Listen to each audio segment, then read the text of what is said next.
ce que c'était que ce milieu astrologique, et qui était visiblement plein de bonne volonté, prêt à entendre en quoi l'astrologie pouvait offrir autre chose à leurs lecteurs, parce que c'était leur propos peut-être, mais d'une manière générale, par curiosité de journaliste aussi, simplement en soi, que pouvait apporter l'astrologie. Et au lieu d'avoir des réponses, eh bien, ils étaient là, ils n'osaient même plus parler, ils étaient venus dans leur assiette, et ils regardaient cette table un peu comme ici, c'était un truc en carré un peu plus petit, mais à table, imaginez, et les astrologues des différentes écoles étaient en train de s'engueuler, qui tout d'un coup fusaient en disant « le noir, c'est de la... etc. » C'était abominable. Les journalistes n'ont pas réussi à établir le moindre contact avec le milieu astrologique, alors qu'ils étaient venus pour ça, alors que l'objet de la discussion était celle-là. Aujourd'hui, c'est pareil, on en arrive très rapidement à discuter des écoles d'astrologie. L'astrologie était une science, un art, etc., dans une discussion qui était censée porter sur l'astrologie, la communication et les médias. Il y a quand même de quoi réfléchir un petit peu. Moi, je me sens défendeur de rien du tout. Moi, j'ai appris l'astrologie sur le tas. Je suis allée à plusieurs écoles. Bon, j'ai bouquiné Sant'Agostini, j'ai bouquiné Barbeau. J'ai pris des cours avec Christian Duchossois dans son école d'astrologie structurale. Et moi, j'ai trouvé des êtres merveilleux. À chaque fois, j'ai pris un petit peu. J'ai beaucoup observé de la vie. J'ai observé mes enfants. J'ai observé mes comportements. J'ai suivi des transits. J'ai suivi des progressions. J'ai examiné des révolutions solaires. Mais sans chercher forcément à donner une interprétation. J'en ai tiré des conclusions. J'en ai fait une astrologie. Et je me sens appartenir à aucune école, en définitive. Ça doit se refléter peut-être dans Harmonie, parce qu'il n'y a jamais eu d'article conditionnaliste. J'espère qu'il y en aura un jour, c'est l'occasion puisqu'on se rencontre en tant que rédacteurs tous les deux. Mais moi, ce que je voudrais qu'on parle, c'est de l'esprit de l'astrologie qui est le même à travers toutes ces écoles. Je me sens absolument, dans les propos de Christophe, au niveau de l'esprit, je me sens complètement reliée à ce qu'il dit, je me sens complètement aussi reliée. Mais il y a des mots qui heurtent de temps en temps, mais malgré tout, je ressens cette unité partout. Je trouve que c'est vraiment dommage qu'on se relie à des courants comme ça. Avec deux casquettes.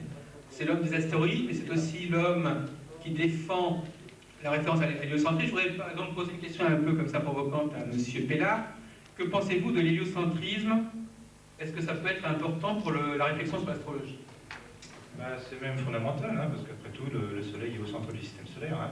Par contre, aucun d'entre nous n'est né sur le Soleil, on serait drôlement cramé la plante des pieds. Donc, il s'agit de parler d'un système héliocentrique, à l'intérieur duquel on est intégré, mais pas les pieds sur le Soleil, les pieds sur la Terre. Et alors là, je dirais, au niveau héliocentrique, je ne crois pas qu'avec Jean Billon, on soit si, ennemis, je ne crois pas, parce qu'en fait, l'astrologie conditionnaliste a permis de découvrir, je ne sais pas si tout le monde est au courant, mais ce qu'on appelle, nous, la théorie des âges, qui est fondée sur les cycles héliocentriques des planètes, c'est-à-dire sur leur durée de révolution sidérale, le temps qu'elles mettent pour faire un tour complet autour de leur centre d'attraction. Alors donc, pour les planètes, le Soleil, et pour la Lune, leur centre d'attraction, c'est la Terre. Et nous servant de ces références donc héliocentriques, à proprement parler, on a redécouvert dans le développement humain, c'est-à-dire de la naissance jusqu'à la mort, dans le vif des apprentissages de l'être humain, du petit bébé à l'adulte, on a redécouvert toutes les significations planétaires traditionnelles, et là d'une manière vraiment observationnelle. Là, il n'y a pas besoin de manuel d'astrologie ni rien. Pour vous donner des petits exemples, ceux qui viendront à mon atelier demain en auront plus. Par exemple, c'est Nicolas, Jean-Pierre Nicolas qui s'est dit ça dans un jour de 61 à 62 en sortant la bistrot de Saint-Germain-des-Prés, pour l'anecdote. Il s'est dit, il était avec un tel astrologue de telle école différente, c'était à l'époque où il y avait encore le Centre international d'astrologie, et tout le monde causait de la Lune dans ce bistrot de Saint-Germain, et puis tout le monde avait du mal à se mettre d'accord sur les définitions précises, mais se retrouvait quand même sur quelques notions de base, c'est-à-dire dans le comportement de gens avec une lune dominante, il y aurait des traits de dépendance, de besoin de fusion, de besoin d'osmose.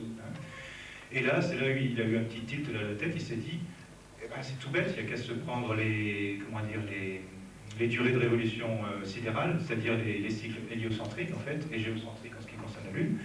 Et là, se dire, qu'est-ce qui se passe, puisque la Lune met environ un mois pour faire son tour autour de la Terre, qu'est-ce qui se passe pendant le premier mois de la vie? Et là, j'en appelle au moins aux mamans, ou alors aux papas très observateurs, mais pendant le premier mois de la vie, il y a bel et bien une relation de dépendance absolue, de fusion et d'osmose entre bébé et sa mère. Et après, en continuant la ronde des planètes, hein, après la planète la plus rapide après la Lune, ça serait Mercure. Alors de 1 à 3 mois, qu'est-ce qui se passe chez le gamin, hein, le petit bébé? Qu'est-ce qui se passe chez le petit gamin? Ben, tout simplement, il y a les premiers éveils de la sensibilité, de la communication, une communication ouverte, spontanée. On peut reconnaître notre mercurien traditionnel, là, etc. Hein. Et toutes ces découvertes, théories des âges fondamentales qui renvoient aux travaux des psychogénéticiens, hein, qui sont, enfin, en faisant un petit aparté comme ça, les psychogénéticiens qui sont les gens qui s'occupent de la genèse des facultés psychophysiologiques de l'enfant et de l'adulte. Hein. Tous ces psychogénéticiens n'étaient pas astrologues, mais ils ont commencé leurs études dans les années 50-60, et ils ont découpé la vie humaine en différents stades d'apprentissage, où on apprend une fonction psychologique spécifique à un moment et pas à un autre. Hein. Et eux-mêmes, à travers des méthodologies différentes, il y en avait qui étudiaient l'affectivité de l'enfant, d'autres comment il intégrait les paramètres intellectuels, d'autres comment il se socialisait, hein, chacun sa méthodologie différente. Ils sont arrivés tous à découper en stades d'apprentissage, et ces stades d'apprentissage correspondaient étroitement aux durées héliocentriques, hein, donc aux durées de révolution sidérale des planètes.